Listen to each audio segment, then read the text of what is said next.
नमस्कार, मैं पंडित सुशील कुमार शर्मा अथर्व ज्योतिष केंद्र एवं आचार्य पूजा भंडार में एक बार पुनः आप सभी का स्वागत करता हूं। आज का जो हमारा विषय है वह वृषभ राशि वाले जातकों के ऊपर है। जून का महीना वृषभ राशि वाले जातकों के लिए किस प्रकार से बीतेगा, आज इस विषय में चर्चा होगी। यदि अभी तक आपने अथर्व ज्योतिष केंद्र को सब्सक्राइब नहीं किया है तो आप उसे सब्सक्राइब अवश्य करें। इस चैनल के माध्यम के द्वारा आपको समय समय के ऊपर ज्योतिष से जुड़ी हुई जानकारियां उपलब्ध होती रहेगी।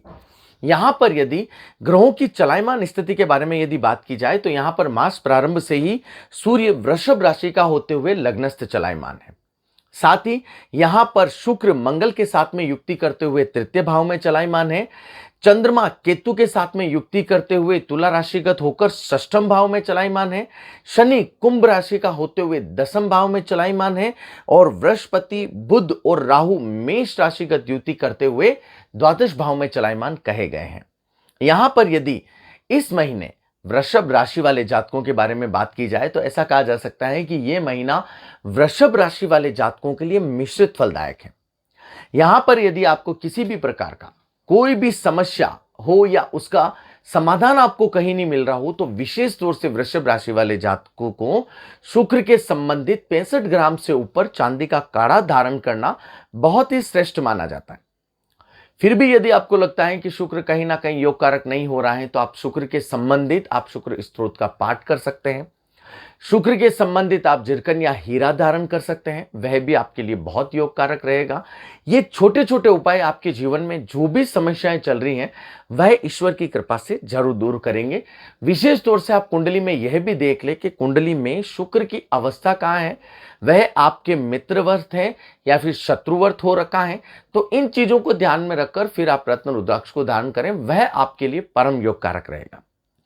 यहां पर यदि प्रथम सप्ताह की बात की जाए कि 1 से 7 जून का समय वृषभ राशि वाले जातकों के लिए किस प्रकार से बीतेगा तो ये कह सकते हैं कि जो शुरुआत है वो शुरुआत जातक के लिए काफी अच्छी रहेगी।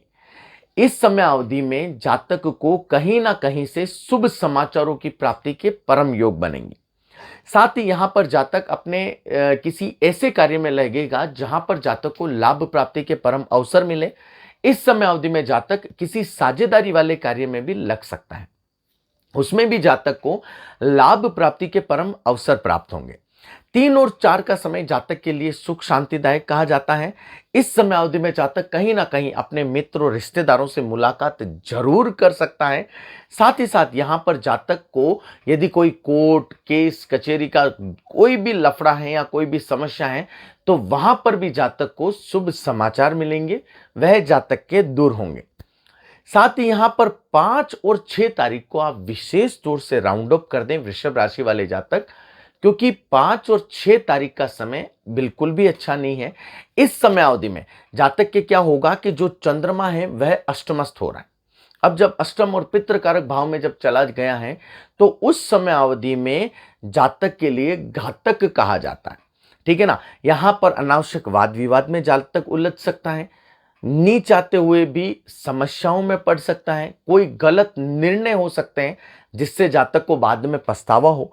तो ये कुछ ऐसी घटनाएं जातक के साथ में हो सकती हैं। तो जहां तक हो सके इस तारीखों को जातक बच के रहें।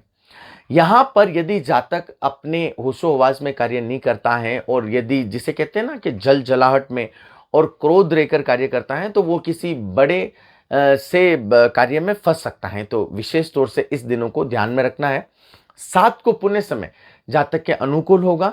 इस समय अवधि में ऐसा कहा जा सकता है कि जातक को विशेष तौर से वाहन सावधानी पूर्वक चलाना है। समय तो अनुकूल है परंतु वाहन चलाते समय जातक को विशेष तौर से ध्यान रखना जातक के लिए शुभ कारक रहेगा। यदि द्वितीय सप्ताह की बात की जाए कि 8 से 15 जून का समय जातक के लिए किस प्रकार से रहेगा तो 8 का समय जातक के लिए ऐसा कहा जा सकता है कि जातक इस समय अवधि में जो भी अपनी प्लानिंग है या जो भी अपने प्लान है उनको वह पूरी तरीके से सुनियोजित तरीके से कर लेगा। यदि इस समय अवधि में जातक ने कोई सोच बना रखी है कि मुझे ये कार्य इस समय अवधि में करना है तो वह जातक का कार्य इस समय अवधि में जरूर पूरा होगा। एक बात और हो सकती है कि जातक इस समय अवधि में काफी आत्मविश्वास से ओतप्रोत रहेगा और जो भी यदि कार्य है जहां पर जातक के रुकावट आ रही है महसूस हो रहा है तो वह कार्य जातक के पूरी तरीके से संपूर्ण हो जाएंगे बिना किसी रुकावट के। यदि 9, 10 और 11 के समय की यदि यहाँ पर चर्चा की जाए तो इस समय अवधि में जातक का मेलजोल बढ़ेगा। कोई लंबी यात्रा इस समय अवधि में जातक की हो सकती है। साथ ही साथ यहाँ पर जातक विशेष तौर से किसी बड़े अधिकारी के साथ में वाद विवाद ना करें। विशेष तौर से मैं उन लोगों को कहना चाहता हूं जो नौकरी कर रहे हैं या फिर कुछ हैं, तो उनको विशेष तौर से अपने बड़े अधिकारियों के साथ में इस समयावधि में वाद विवाद से बचना चाहिए। वह जातक को के लिए श्रेष्ठतम रहता है। यहाँ पर 12 और 13 की यदि बात की जाए तो ये जातक के लिए समय काफी लाभकारक कहा जाता है। इस समय अवधि में जातक थोड़ा सा कहीं आउटिंग कर सकता है, बाहर घूम सकता है, दोस्तों के साथ में जातक कहीं ना कहीं जिसे ये कह सकते हैं कुछ प्रोग्राम बना सकता है, तो ये काफी अच्छा रहेगा। 14 और 15 के समय की यदि बात की जाए तो इस समय अवधि में जातक के लिए बहुत अच्छा है। किसी राजनीतिक व्यक्ति के साथ में जातक का संपर्क बनेगा जहां से सोर्स ऑफ इनकम के जरिए बनेंगे। मतलब शुक्र महाराज इस समय अवधि में पूरी तरीके से आपको लाभ प्राप्ति के लिए बनेंगे और यहां पर आपके जो भी कार्य हैं, जो निमित्त कार्य आपने सोच रखे हैं, वह भी ईश्वर की कृपा से जरूर दूर होंगे और जो आपकी मानसिक तनाव है वह भी आपके काफी हद तक कम होगा। तो काफी योग कारक समय है। हाँ, यदि तृतीय सप्ताह की बात की जाए कि 16 से 23 जून का समय, तो यहां पर जो शुरुआत है उस समय अवधि में जातक को अच्छे समाचार मिल सकते हैं। कितना अरे यार, मैंने ये सोचा था ये काम हो गया, तो ये काफी एक अच्छा समय है जातक के लिए, तो इसका जातक पूरी तरीके से लाभ उठा सकता है। 18, 19 और 20 जून की यदि बात की जाए तो यह भी काफी फलदायक कह सकता हूं मैं इसे। यहां पर जातक को विशेष तौर से किसी भी अनजान व्यक्ति से बात नहीं करनी है या उसके साथ में कोई ऐसी डील नहीं करनी। जैसे कहते हैं ना, कई बार फैक्ट्री पे कोई ऐसे व्यक्ति आ जाते हैं जिनको हम जानते ही नहीं है, हम उनके साथ में व्यापार करने के उत्सुक हो जाते हैं, तो नहीं भैया, यहां पर आपको बच के रहना है। 21 और 22 की यदि बात की जाए तो यहां पर जातक को जिसे ये कह सकते हैं मान सम्मान के अवसर मिलेंगे। जातक समाज के किसी भी कार्य में जा सकता है जहां पर जातक का मान सम्मान बढ़े और काफी अच्छा जातक के लिए रहेगा। यहां पर एक चीज और हो सकती है कि जातक को विशेष तौर से जो ये कह सकते हैं कि यदि इस समय अवधि की बात की जाए तो चंद्रमा जो है, चंद्रमा यहां पर जातक को धन और यश की प्राप्ति तो कराएगा, बिगड़े जो भी काम है वह भी सुधारेगा और यहां पर जातक के जो भी हाथ में काम आया है वह पूरी तरीके से परिपूर्ण होगा। यहां पर 23 को समय जातक के लिए काफी चिंताजनक है। इस समय अवधि में यदि जातक कहीं बाहर यात्रा कर रहे हैं तो थोड़ा सा बचें। साथ ही साथ यहां पर यदि जातक किसी के साथ में व्यापार करने की या कोई डीलिंग फाइनल करने की सोच रहा है तो उस समय अवधि में भी जातक को बचना चाहिए। और चलते हुए कार्य में यहां पर जातक के लिए व्यवधान हो सकता है, तो जल्दबाजी ना करें। ग्रहों की चाल ही कुछ इस प्रकार से है, तो आप इस समय अवधि में ज्यादा व्यतीत रहकर ये आपके लिए अच्छा नहीं रहेगा। हाँ, यहां पर यदि जातक के लिए ये कह सकते हैं कि 24 से 30 जून की यदि बात की जाए तो 24 और 25 का जो समय है जातक के लिए बिल्कुल भी अनुकूल नहीं है। इस समय अवधि में भी जातक को धैर्य से काम लेना है, तो जातक के लिए अच्छा रहेगा। हाँ, लेकिन यह बात नहीं है कि जातक इस समय अवधि में अपने आत्मविश्वास को खो दे। कई बार ऐसा होता है कि महीने में कुछ 3-4 दिन ऐसे निकल जाते हैं, जातक काफी सोच में पड़ जाता है, अरे यार ये क्या हो रहा है जीवन में।